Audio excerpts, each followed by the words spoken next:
He could hear them walking above him, German boots inches from his face. 7 days. 7 days buried beneath corpses pretending to be one of them. Private Joseph Beyrle had made a choice that would haunt him forever: to survive by becoming the dead. The Battle of the Bulge had turned the Ardennes forest into a frozen graveyard. December 1944, Hitler's last desperate gamble. American forces caught completely off guard. In the chaos, Beyrole's unit had been obliterated. Machine gun fire had cut through his brothers in arms like wheat before a scythe. He'd watched them fall one by one, their blood painting the snow crimson. The cold was beyond description. It wasn't just temperature. It was a living thing that crawled into your bones and made a home there. Beyrle lay motionless as German soldiers stripped the dead of ammunition, food, anything useful. When they reached for the body next to him, he held his breath. His heart hammered so loud he was certain they'd hear it. But they didn't. For 7 days, he remained there. No food, no water except the snow he could reach without moving. The smell of death became his companion. Decomposition doesn't stop for winter. The bodies around him bloated, leaked, transformed into something unrecognizable. He learned to breathe shallow, through his mouth, fighting the urge to vomit that would surely give him away. At night, when the Germans retreated to their positions, he would allow himself tiny movements, flex his fingers to keep them from freezing solid, shift slightly to prevent frostbite from claiming his limbs, but always he returned to his death pose before dawn. The human body can endure extraordinary things when the alternative is a bullet to the head. On the 3rd day, he heard American voices. Distant. Too far. He wanted to scream, to call out, but German patrols were still sweeping the area. He bit down on his own tongue until it bled, using the pain to stay silent. The voices faded. His unit thought him dead. His family would receive a telegram. "We regret to inform you," by the 5th day, hallucinations began. He saw his mother making Sunday dinner, smelled fresh bread, heard his little sister laughing. The dead around him started to whisper. They told him to give up, to join them. It would be so easy. Just close his eyes and let the cold take him. No more pain, no more fear, no more pretending. But something deeper than thought kept him breathing. Maybe it was rage. Maybe it was the promise he'd made to his girl back home. Maybe it was just the stubborn refusal to let the bastards win. Whatever it was, it kept his eyes open when every instinct screamed to close them forever. On the 7th day, everything changed. The German withdrawal began at dawn. Beyrle heard the trucks first, engines struggling in the cold, gears grinding. Then came the sound of retreat. Hurried footsteps barked orders, the controlled chaos of an army pulling back. The Americans were pushing through. The tide was turning. He waited. Patience had become his religion. Even as American voices grew closer, he remained motionless. Too many soldiers had died from friendly fire, mistaken for the enemy in the fog of war. When the first GI stepped over him, Beyrle finally spoke. A single word, barely a whisper. American. The soldier jumped back, rifle raised. Jesus Christ. For a moment, Beyrle thought he'd survive 7 days just to be shot by his own side, but then recognition dawned. They'd served together, trained together. The soldier's face went white. "Beyrle? But we counted you among the dead." They had to carry him out. His legs wouldn't work. 7 days of stillness had locked his muscles, frozen his joints. As they lifted him, he saw the full scope of what he'd endured. Dozens of bodies, friends, brothers. He'd used them as camouflage, as shield. As the price of his survival, the medics couldn't believe he was alive. Severe frostbite, dehydration, malnutrition, his body temperature so low it barely registered. But somehow, impossibly, his heart kept beating. They pumped him full of morphine, wrapped him in blankets, tried to bring him back to the world of the living.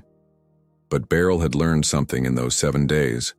Sometimes the line between living and dead isn't as clear as we think. Recovery was its own kind of hell. The physical pain was manageable. It was the nights that broke him. Every time he closed his eyes, he was back in that field, the weight of bodies pressing down, the smell filling his nostrils. He'd wake up gasping, checking his pulse, making sure he was still alive. The other patients learned to give him space during these episodes. The doctors called it combat fatigue. We know it now as PTSD. But Beyrle called it the price. The price of choosing to live when death would have been easier. The price of using the fallen as a shield. The price of coming back when so many couldn't. He'd survived by playing dead, but part of him had died in that field. The part that believed in simple ideas of heroism and glory. Letters from home felt like messages from another planet. His mother wrote about rationing, about victory gardens, about praying for his safe return. How could he tell her he had returned, but not all of him? How could he explain that he'd left pieces of his soul frozen in the Ardennes mud? The army wanted to give him a medal. For valor, for survival, for being a symbol of American determination. Beyrle refused. What was heroic about hiding beneath the dead? What was valorous about breathing when better men had stopped? They insisted. Said it would boost morale, give people hope. In the end he accepted, but he never wore it. Not once. The war didn't end for Beyrle when he left that field. It followed him home. Stateside, they called him a hero. Newspapers wanted his story. The soldier who cheated death. 7 days of survival. American determination defeats Nazi terror. Each headline felt like another betrayal of the men who died around him. He tried to return to normal life, got a job at the factory, married his girl, the one whose picture he'd carried through hell. They had children, built a house with a white picket fence, the American dream that so many had died to protect. But normal was a costume that never quite fit right anymore. Every crowd reminded him of bodies. Every silence felt like holding his breath. His wife would find him in the backyard at 3 a.m. standing perfectly still, practicing being dead. The children learned not to wake Daddy suddenly. His daughter once asked why he never played hide and seek. How could he explain that he'd already won the ultimate game of hiding, and the prize was a lifetime of remembering? Years passed. The war became history. Movies and books turned mud and blood into entertainment. Veterans' reunions grew smaller each year as time claimed what German bullets couldn't. Beyrle attended them all, searching faces for understanding. Only those who'd been there truly knew. The rest could sympathize, but they couldn't comprehend the weight of survival guilt. He never spoke about those 7 days in detail. Not to his wife, not to his children, not to the therapists the VA eventually provided. Some experiences exist beyond words. How do you describe the moment when playing dead becomes being dead inside? How do you explain choosing to live by embracing death, but the dreams never stopped? 50 years later, he still woke to phantom German boots, still felt the weight of corpses, still tasted the copper of his bitten tongue. Time, they say, heals all wounds. Beyrle learned that some wounds aren't meant to heal. They're meant to remind us of the price paid for every breath we take. In his 70s, grandson on his knee, Beyrle finally told the story. Not the heroic version, not the newspaper version, the true version. The boy listened with wide eyes as his grandfather explained how sometimes the bravest thing isn't charging into battle, it's simply refusing to die when death seems like mercy. But Grandpa, the boy asked, weren't you scared? Beyrle's weathered hands trembled slightly. Every second, boy. Every single second. But fear kept me alive. Fear and the thought of your grandmother's smile. Sometimes that's all we have. Sometimes that's enough. The Ardennes Forest, December 1944. To understand Beyrle's story, you must understand the hell that was the Battle of the Bulge. Hitler's Operation Watch on the Rhine, a massive counteroffensive designed to split Allied forces and recapture the port of Antwerp. 3 German armies, over 200,000 men, launched through the densely forested Ardennes in the dead of winter. The Americans were completely unprepared. Intelligence had failed catastrophically. The Ardennes was considered a quiet sector, a place to send green troops for seasoning or exhausted veterans for rest. Beyrle's unit, the 506th Parachute Infantry Regiment, had been placed there to recover after the brutal Operation Market Garden. They expected a quiet Christmas. They got the largest battle in U.S. Army history. The weather was Hitler's ally. Thick fog grounded Allied aircraft. Snow and ice turned roads into death traps. Temperatures plummeted to -20 degrees Fahrenheit. Soldiers' feet froze inside their boots. Weapons jammed. Radio batteries died. Men fought in conditions that killed as surely as bullets. The lucky ones died quick. The unlucky ones, like Beyrle, discovered that nature could be crueler than any enemy. German forces achieved complete tactical surprise. They infiltrated American lines wearing captured uniforms, spreading confusion and paranoia. English-speaking Germans directed traffic wrong ways, changed road signs, created chaos behind the lines. Trust evaporated. Password challenges became matters of life and death. In this atmosphere of terror and confusion, Beyrle's unit was overrun in the first hours of the offensive. The massacre was swift and brutal. German armor rolled over foxholes.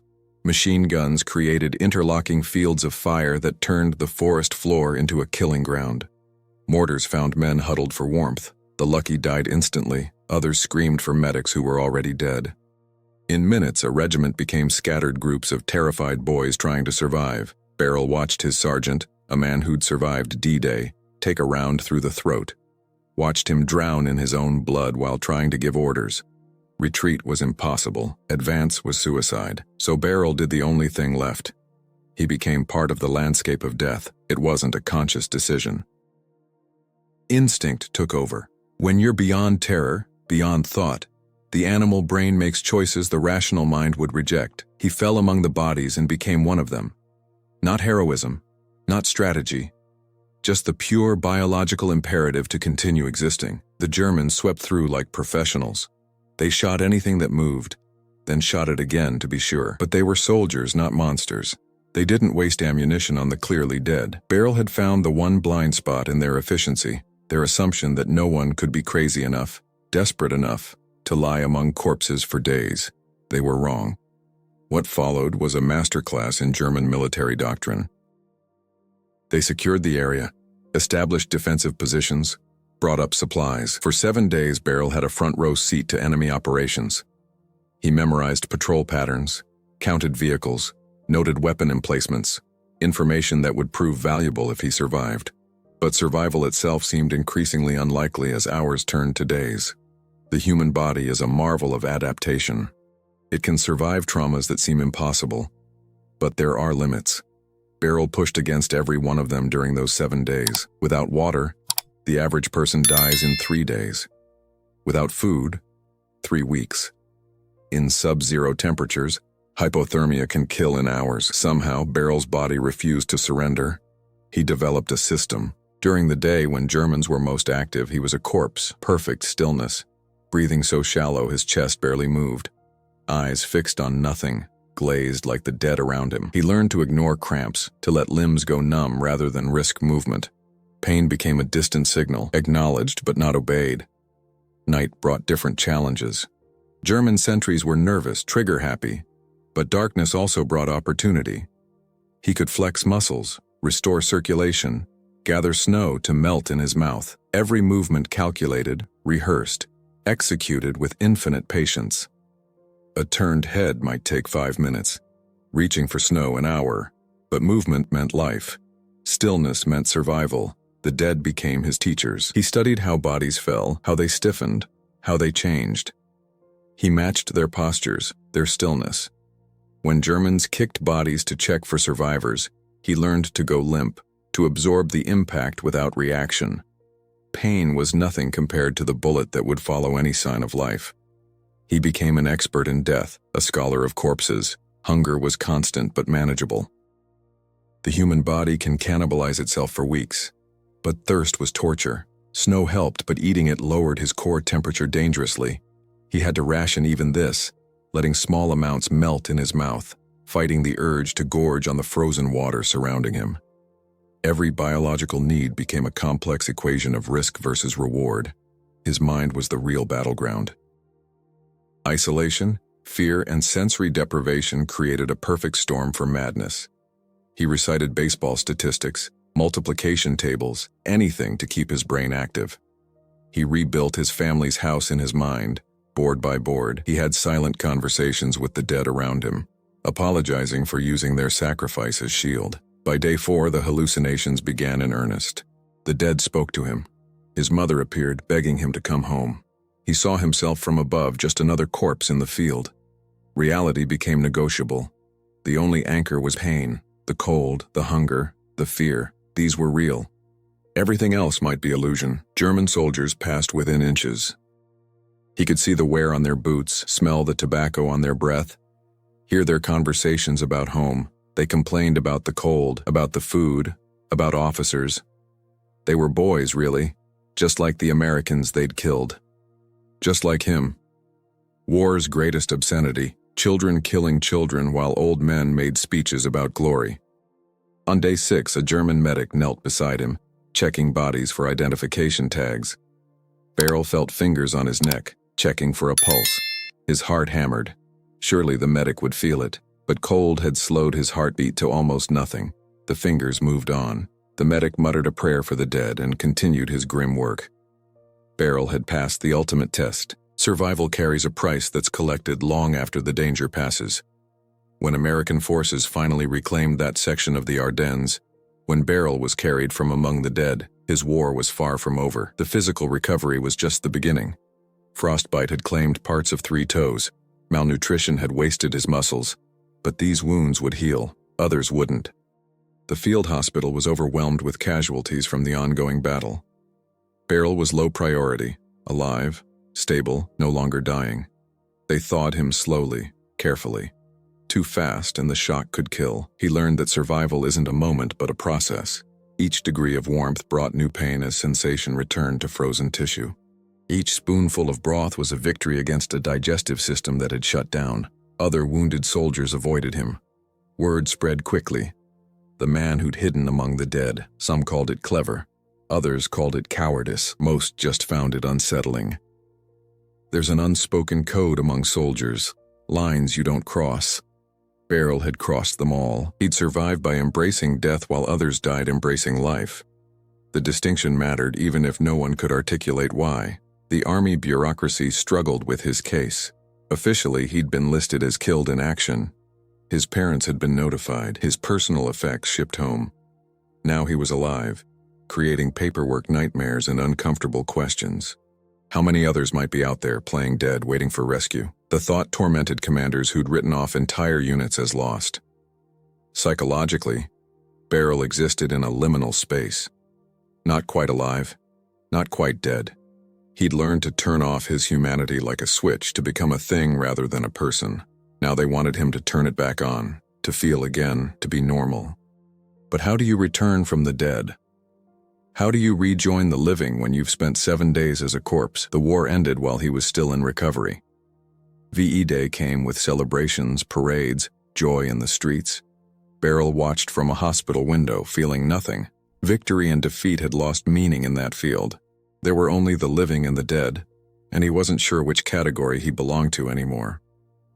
The nurses thought he was being stoic. In truth, he'd simply forgotten how to feel joy. Repatriation brought new challenges. The army wanted to use him for propaganda, the ultimate survival story. He refused every interview, every ceremony. What would he say? That survival wasn't heroic but selfish?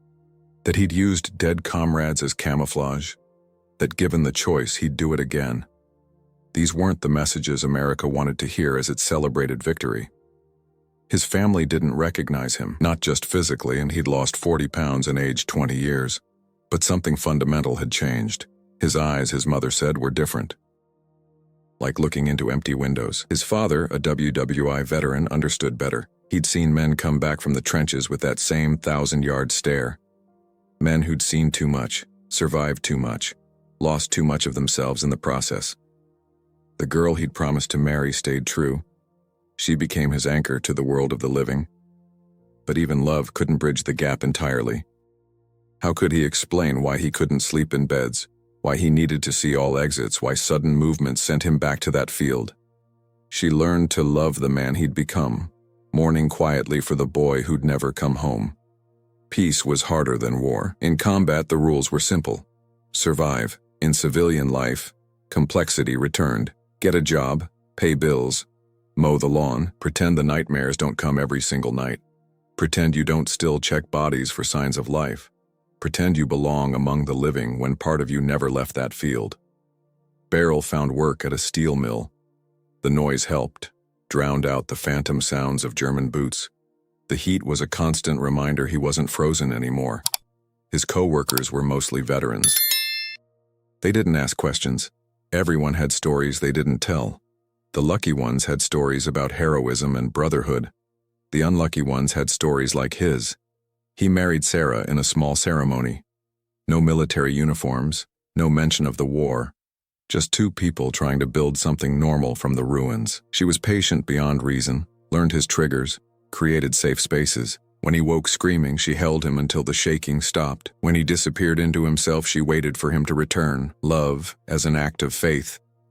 Children came. 3 of them. New life to balance all the death. But fatherhood brought new terrors. Every fever, every childhood accident sent him back to helplessness. He couldn't play war games with his sons, couldn't watch them play dead. The innocent mimicry of children became torture. How do you explain to a 5-year-old that daddy doesn't like that game? The world moved on. Korea. Vietnam. New wars for new generations. Beyrle watched boys march off to discover their own hells. He wanted to warn them, but knew it was useless. Some lessons can't be taught, only learned. Each generation must discover for itself the price of survival, the weight of coming home when others don't. Therapy wasn't common for his generation. Men dealt with their demons privately, usually with alcohol. Beyrle tried that route, found it led nowhere good. Instead, he developed his own coping mechanisms. Long walks where he could move freely. Volunteer work with other veterans who understood without words. Building things. Tangible proof he could create, not just survive. The VA finally recognized what we now call PTSD in the 1970s. By then, Beyrle had been living with it for 30 years. The diagnosis changed nothing but gave it a name: shell shock, combat fatigue, post-traumatic stress. Different words for the same wound. The price of surviving when survival required becoming something less than human. His children grew up in the shadow of a war they'd never seen. They learned to read his moods, to recognize the signs of a bad day. They thought all fathers had numbers they counted under their breath, positions they checked before sitting, escape routes they mapped in every room. Only later did they realize their normal wasn't normal at all. But there was love. Fierce, protective, unspoken love. Beyrle might have lost pieces of himself in that field, but what remained was concentrated, distilled. He loved with the intensity of someone who knew how quickly life could end. Every birthday, every Christmas, every ordinary Tuesday was a gift he'd purchased with 7 days of death. Time is supposed to heal, but some wounds just learn to hide better. Decades passed. Hair went gray, then white. The hands that had clutched frozen earth for 7 days developed arthritis. But inside Beyrle's mind, it was always December 1944. Always cold. Always waiting for the sound of boots. His wife Sarah understood what many couldn't, that loving a survivor means accepting their ghosts. She never tried to exorcise his demons, just made room for them in their life. When he needed to check the locks 3 times, she waited. When he couldn't attend their daughter's school play because the auditorium felt like a trap, she made excuses. Love as accommodation. The grandchildren brought unexpected healing. They didn't know the young man who'd gone to war. To them, Grandpa had always been quiet, watchful, different. They accepted him without questions, loved him without conditions. Through their eyes, he glimpsed who he might have been. Not redemption, but something close. Veterans' reunions became important as the years passed, not for the war stories or the weak beer, but for the silence. Being around men who understood without explanation. They'd all paid different prices. Some lost limbs, some lost friends. Beyrle had lost the ability to ever truly relax, to ever fully trust being alive.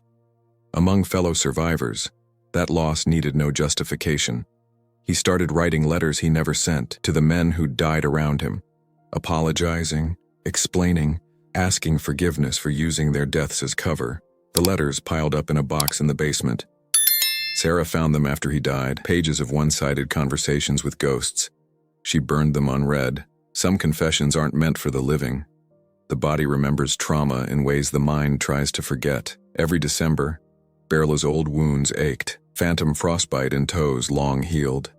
His heartbeat would slow, matching the rhythm it had found in that field.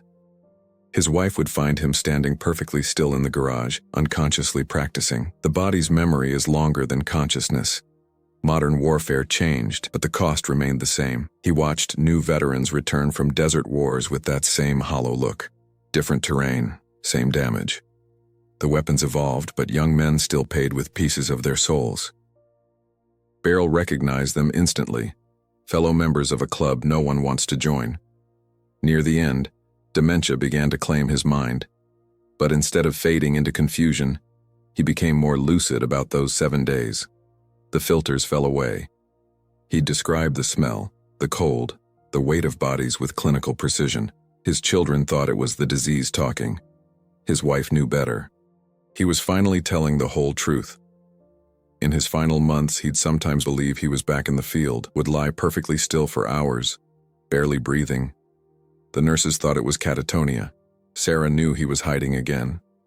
She'd sit beside him, hold his hand, whisper that it was safe now, that the Germans were gone, that he could rest. Sometimes he believed her. Joseph Beyrle died on a Tuesday. Quietly. No drama. His heart simply stopped, as if he'd finally given it permission. Sarah said he looked peaceful, but then he'd had decades of practice at looking dead. The funeral was small. Family. A few surviving war buddies, a color guard he would have said wasn't necessary. They buried him in a veteran's cemetery.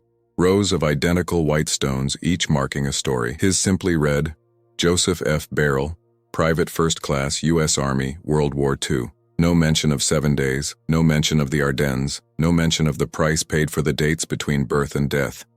Just another soldier among thousands. His story might have ended there, filed away with millions of others. But his grandson, the one who'd asked if he was scared, grew up to be a historian, started digging into military records, interviewing survivors, piecing together what happened in that field. Not the heroic version, not the tragic version, just the human version.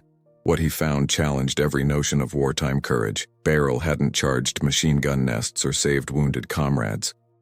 He'd simply refused to die when dying would have been easier. In an age that celebrates active heroism, his was the courage of endurance, of choosing each breath when breathing hurt, of finding reasons to continue when reason itself had fled. The records revealed others who'd survived by playing dead. Not for 7 days. Beyrle's endurance remained extraordinary. But for hours, sometimes days. Each had paid their own price. Each had come home carrying guilt like shrapnel. Society had no framework for their survival, no medals for choosing life through mimicking death. The grandson published the research, thinking it would bring closure. Instead, it brought letters. From veterans who'd done similar things, from families of men who'd never spoken about their wars, from historians who'd found comparable stories in every conflict. Survival, it seemed, often required choices that heroic narratives couldn't accommodate. One letter stood out, from a German veteran who'd been at the Bulge. He remembered checking bodies in Beyrle's sector, remembered the American who'd seemed too fresh, too intact. He'd suspected but said nothing. We were all just boys trying to go home, he wrote. I hope he made it. I hope he found peace. The circle closed in ways Beyrle never could have imagined. The story spread, not as propaganda or inspiration, but as truth. War correspondents picked it up, psychologists studied it, military trainers incorporated it into survival courses. Beyrle became, posthumously, what he'd refused to be in life, a symbol, not of heroism, but of the complex moral choices survival demands. His family struggled with the attention. Sarah had guarded his privacy for 50 years. Now strangers wanted to understand what she'd simply accepted. The children discovered their normal childhood wasn't normal. The grandchildren learned their quiet grandfather had been extraordinary in ways they'd never suspected. Each processed the revelation differently, but perhaps the most significant impact was on other veterans. Men and women who'd made their own impossible choices in their own wars. Who'd survived through actions they couldn't reconcile with ideas of honor or courage. Beyrle's story gave them permission to speak, to acknowledge that survival isn't always pretty, that coming home doesn't mean coming home whole. What does it mean to survive? Not just to continue breathing, but to truly live after you've touched death so intimately? Joseph Beyrle spent a lifetime trying to answer that question. 7 days among the dead taught him truths that 50 years of living couldn't erase. We tell ourselves stories about war, about glory and sacrifice, courage and honor. These stories serve a purpose. They make the unbearable bearable, give meaning to meaninglessness. But they're still just stories. The truth is messier. Men like Beyrle survive not through heroism, but through choices that haunt them forever. They use the dead as shields. They become animals focused only on the next breath. They do what must be done and spend lifetimes wondering if it was worth it. Yet here's what those 7 days also taught. Life persists. Against all odds, against all reason, the human spirit finds ways to continue. Beyrle proved that we can endure more than we imagine, that the body and mind can adapt to circumstances that seem impossible, that even in the depths of dehumanization, some spark remains. Call it stubbornness, call it hope, call it the simple refusal to let the bastards win. His legacy isn't comfortable. It asks uncomfortable questions about what we're willing to do to survive, about the prices we're willing to pay. It challenges neat categories of heroism and cowardice. It suggests that sometimes the bravest thing is simply to endure, even when endurance requires becoming something less than we hope to be. Every war produces its Joseph Beyreles, men and women who survive through means that don't fit patriotic narratives, who come home carrying secrets heavier than any metal, who prove that humans can adapt to anything, but adaptation always costs. They deserve more than silence. They deserve understanding, not judgment for the choices they made, but recognition of the prices they paid. Perhaps that's the real lesson of those 7 days in December 1944. Not that playing dead can save your life, but that life itself is an act of defiance. Every breath Beyrle took among corpses was a small rebellion against death. Every year he lived afterward was proof that survival, however achieved, has its own dignity. He didn't survive well. He didn't survive heroically, but he survived. In the end, that's what echoes through time. Not the manner of survival, but the fact of it. Joseph Beyrle lay among the dead for 7 days and chose to rejoin the living. He carried those days with him forever, but he carried them forward, built a life, raised a family, added his thread to the human tapestry. Imperfect, damaged, real, the Ardennes forest has healed.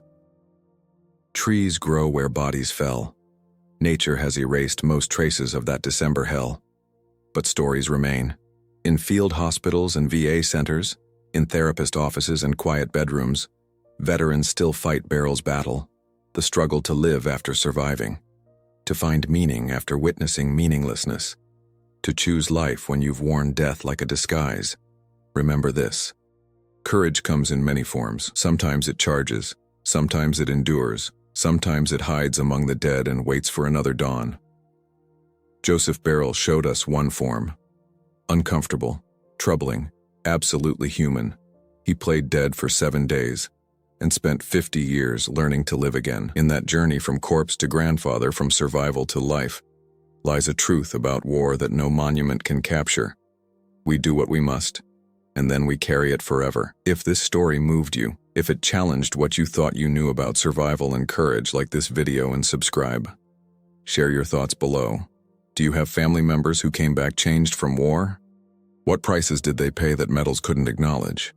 This channel exists to tell the stories that official histories often miss, the complicated human truths of those who've seen humanity's darkest hours and somehow found their way back to the light. Join us as we remember not just the heroes but the survivors, not just the victorious but the haunted, not just those who died gloriously, but those who lived with the weight of survival, because every one of their stories matters.